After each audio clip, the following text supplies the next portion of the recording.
Hello, book lovers, and welcome to Book Talk Radio Club. My name is Claire Harris, and today I'm talking to author Andrea Johns. Andrea is the author of Like a Dandelion in the Wind, her memoir of her life while travelling around Australia with her lovable rascal of a father. She was taught cunning, survival, love, gambling, hunting and fishing, unlike any education you get from sitting in a classroom. Taken out of school at 13, married at 16 and a mother at 17, war and a traumatic birth of her second child only made her stronger. Evacuated to London, she spent 2 harrowing years trying to return to her beloved Australia. Once back, she fought the biggest battle of her life, saving her children from an evil spirit. Hi Andrea, first of all welcome and thank you for coming to talk to me on Book Talk Radio Club. Thank you, Claire. I'm very excited to be here, actually. A little bit nervous, but very excited. Andrea, the official flower of the military child is the dandelion, something you say you can relate to. Would you like to tell us why? That's correct. I've always loved the dandelion ever since I was a little girl. And many years ago, I was reading a magazine and came across this article about the military children. And reading it, it resonated with me so much because the military children can bloom everywhere the wind carries them. They're hardy, their roots are strong, they're ready to fly in the breezes that take them to new adventures, new lands and new friends. And even though, it wasn't overseas, it was in Australia, but I really could, relate to that. And the children are like the dandelion, which is tolerant, hardy, resilient, and they can make friends in every place that they go, which is what I did, And I just felt that reading this article, they were actually talking about myself, so that's where, that's why I ended up calling the book Like a Dandelion in the Wind, because it resonated with me so much. You describe your dad as a lovable larrikin. Never heard of that before. What's a larrikin? Actually, funny you should say that. When I wrote the book, I didn't realise that larrikin was solely an Australian slang word. Oh, right. How do you describe a larrikin? A larrikin, I would say, is... Have you ever seen the movie Crocodile Dundee? Yeah. Well, it would be a cross between Crocodile Dundee, Robin Hood, and the Artful Dodger. That paints a perfect picture. Got you. That was my father. He was a rogue, stubborn, rebellious, daring, tough, and he was a ladies' man. So, he was all of those things mixed into one. So your dad was at times a chef, a barber. He dabbled in the occult. He was a con artist, a fortune teller and a medium. I mean, these days it's not unusual to be a medium or a fortune teller, but when your dad was a young man, he must have seemed very unusual to conventional people. He did. When he was young, even though he knew he had these gifts, he never spoke about them. His mother wouldn't allow him to speak about them. He wasn't until he was a prisoner of war that all of these gifts were. He met an old man, and he was the one that helped him develop his powers, I guess you could say. Right. And from then on, he started to use them. Your mum, however, was the total opposite, wasn't she? A mysterious-minded and extremely religious. Tell us about your mum. How on earth did she manage to deal with your dad's interest in the occult? I think her faith had a lot to do with it. Right. She was a very religious woman, and I think, marriage to her was sacred. And all the years I can remember, I never ever heard her say a bad word against Dad, even though he put her through hell many times. He wasn't physically cruel, but mentally cruel he was, Yeah. But she never ever ran him down to anyone. She always used to say, God, he'll get his punishment when he passes away. Oh dear. Yes, God will help. God will, give him his punishment that he deserves. You were born on the beautiful island of Cyprus. I've been there. It's absolutely gorgeous. Would you like to describe Cyprus to those who haven't been there? Yeah, sure. Cyprus is a very beautiful Mediterranean island. Still is. Situated between Egypt, Greece, Israel, Lebanon, Syria and Turkey. And because of its strategic location, many invaders over the time have tried to conquer it, take it, which they have. And as recently as 1974, Turkey, who managed to take half the island, and unfortunately we were there at the time, so it was a very frightening experience. I bet. Like a Dandelion in the Wind is really two books in one, isn't it? And the first part being about your grandparents, your parents and their lives on Cyprus, and the second part being about your life and experiences. Why did you decide to combine the two rather than publish two separate books? Originally they were meant to be two books, but unfortunately funds didn't allow me to do the two books. But I have, hopefully in the future I might, because I have still got a lot to write about, so I may do it again and do them in two books. But yeah, it was lack of funds. Well, that's a good enough reason.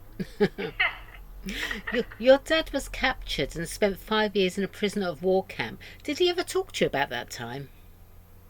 He talked about it a lot because he was quite proud of it. The first year or two he had a terrible time because he was in the camp. It was horrific. He saw a lot of his comrades pass away from hunger and disease. They were so hungry that he told us stories of them catching rats and skinning them alive and trying to eat them. Yikes. Because they were so hungry.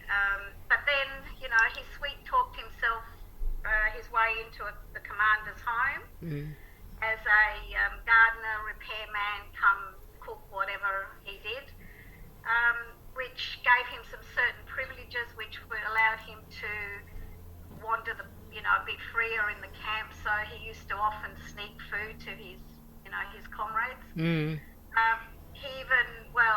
He took the commander's wife as a lover and even fathered her child. Good God. Yeah, so somewhere in Germany I do have a half-brother. Wow. So yes, and he made friends with a pretty German guard called Natalie she was the guard to the camp. Right. So she used to let him in and he would take food to some of the prisoners. Amazing. Yeah. In 1950, your mum boarded the ship SS Jenny for the voyage to Australia with you as a babe in her arms. Although you both nearly didn't make it, did you? What happened? Yeah, that's true. Well, I was still being breastfed. Mum couldn't speak English or Italian, which the ship was Italian. So she got hopelessly lost the first time she tried to find the dining room, so she never ever ventured out of her cabin again on the trip. She ate what she took with her. She had some dried fruits and dried crackers and things. I don't know what she took with her, and she was eating those. When they ran out, she was just drinking water from the basin, and of course me feeding from her as well wasn't helping her health. So eventually when we were found, I don't know how many days we were like that, she was unconscious and I was nearly gone. I was on the floor, right, barely alive. And if it wasn't for when she was in the little rowboat going to the ship in the beginning, she met a young lady who was coming to Australia, and in amongst their conversation she didn't think this lady was very of high morals because she was coming out to see a fiance, to meet a fiance, and said if she'd never met him, it was an arranged marriage. right. And she said to my mum, if I don't like him, there's plenty of other men in Australia, I'll just marry someone else. And Mum thought, she's not a very, but that was the lady who saved us because she hadn't seen Mum on the ship, so she alerted the captain and he came and found us. And if he hadn't found us, we would have died, yeah. You were raised by your dad as a boy, as he wanted a boy so much, and he taught you cunning, survival, love, gambling, hunting and fishing. What are your earliest memories of him? I guess my earliest memory was when he took me on the motorbike over 165 kilometres away to see a wrestling match, and I was 3. Oh, wow. He loved the wrestler, the Golden Greek, called Jimmy London, and he heard that he was wrestling in another town in Tasmania. Yeah. So he popped me on the bike and took off and left Mum with a cafe full of customers. And we went to the wrestling match, and I can remember it as if it was yesterday, and that would have been my earliest memory. That's amazing, And because then I can't remember that far back. I can't remember when I no, was 3. yeah, I can remember it very vividly. And when we finished, the wrestler had found out that he was Greek, and there weren't many Greeks around in those days, so he invited him back to the hotel. And after drinking heaven knows what till the early hours of the morning, he wrapped me in newspapers, put me back on the petrol tank in front of the big Triumph motorbike, Blimey. and brought me back home. And all I remember was I was freezing. My face felt like it was going to turn into an ice block. I can imagine. So that would have been my earliest memory. But yes, he used to take me hunting and shooting. He taught me how to shoot when I was 7. Wow. Amazing. The second part of Like a Dandelion in the Wind is, as I said earlier, about your life and experiences as you grew up. You were taken out of school at 13, married at 16 and a mother at 17.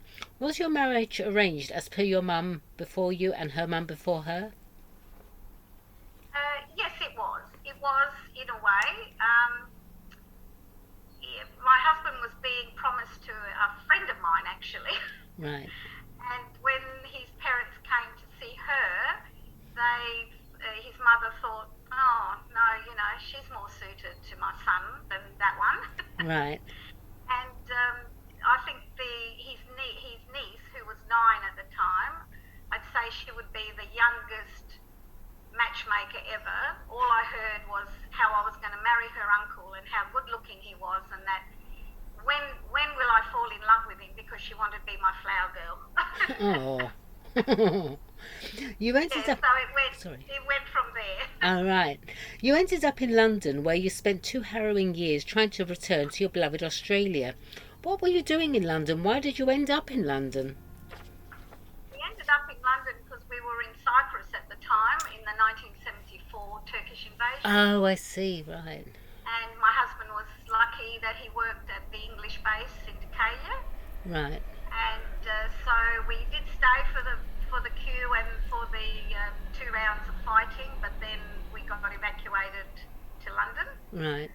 And of course we got evacuated with what we were wearing, so we had nothing. We no money, no nothing. So, we spent 2 years in London trying to make our way back to Australia. Yes. It was a very hard time, very hard. Once back in Australia, you fought the biggest battle of your life, saving your children from an evil spirit. Well, that's not something you hear every day. What happened? Like I said, we came back with nothing, and some relatives had rented a little house for us. And we ended up going across the road to another house, which happened to be haunted. Well, it had something in it. It was evil, whatever it was. And what I went through in that house, I will never forget as long as I live. It was definitely after my children, especially my son. He often used to see it. It was tall, dark, red eyes. Whoa. Yes, it was horrible, and yeah, well, I won't give too much away. No. In the book. And I felt that I fought the devil and I won. So yeah. So what or who was the inspiration for writing Like a Dandelion in the Wind? Well, I always knew I had a story. And all the years of my working I had, different places, and I'd tell people some of my stories. I'd say, you must write a story. Sure. I went to school for 5 years only, primary school, and I changed 8 schools in those 5 years. Wow. So I had hardly any education at all, and I thought someone like me can't write a book. And I did jot down my memories on all the buses and trains that backwards and forwards to work. Right. I put them away, forgot all about them until I received my first second-hand computer, and I think for the first few months all I did was dust it because I didn't know how to use it. Then I got it all down, and I lost it a couple of times because I didn't know about, saving your work to external drive. Sure. And then once I did that, it took me another 14 years then to clean it up and make it presentable to show someone. my daughter had a lot to do with it. She helped me put it into. I didn't even know how to do, where the commas and things went. I was really, really, yeah.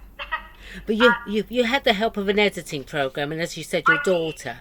Yes, I did. I bought an editing program, so the editing program was very helpful. I'm sure. And when I showed it to the publisher, he just looked at it and shook his head, and I thought, oh my God, is it that bad? And he said, no, lady. He said, you can really write. Just go home and fix up a few more of your mistakes and come back, Fantastic. So that's what I did. But it took me 14 years. You must be so proud of your work, Andrea. I mean, now looking back on your life, I bet you can't believe at times you actually got to the point of being able to write about it. Oh my God, Claire, you are so right. I am very proud that I didn't give up. Because I did a lot of times decide that's it, I can't do this. But my daughter kept me going, and a lot of my friends would say, no, you've got to finish. Yeah. So, yeah, I am, and I always say to people, never give up on your dreams, because they do happen. Exactly. If I can do it, anyone can. You've already received some wonderful reviews, including, I have just finished one of the best novels I've read in a long time. There was not a point I wanted to put it down. I was so eager to find out what happened next in Andrea's bright, astonishing life. What an amazing read it's been. What a beautiful, strong, inspirational woman Andrea is, and it is depicted well in her novel. I absolutely admire her strength. What a wonderful read. Highly recommended. Now that is a wonderful review, Andrea. I've had some, I've had some very lovely reviews on my Facebook page. I've only just put the book up on Amazon, as an ebook. Yeah. So I haven't got any reviews on there yet, but the reviews on my Facebook page are really, really beautiful reviews, and I appreciate them. Yeah. So people can buy a dandelion, like a dandelion in the wind, on Amazon. Where else can they buy it? They can buy it on Amazon. The easiest one is to go to Australian Authors Store. Right. And just / Andrea Johns, it'll come up, and then all the links are on actually there. So fabulous. They can go from there, or they can go to my Facebook page. Right. I've got links on there as well. All right. Well, thank you, Andrea. That was absolutely great. Thanks so much for talking to us about your book and experiences. And thank you, everyone, for listening. Thank you, Claire. And thank you, everyone, for listening to Book Talk. The opportunity. You're welcome. You have a good day. Thank you. Bye. Bye.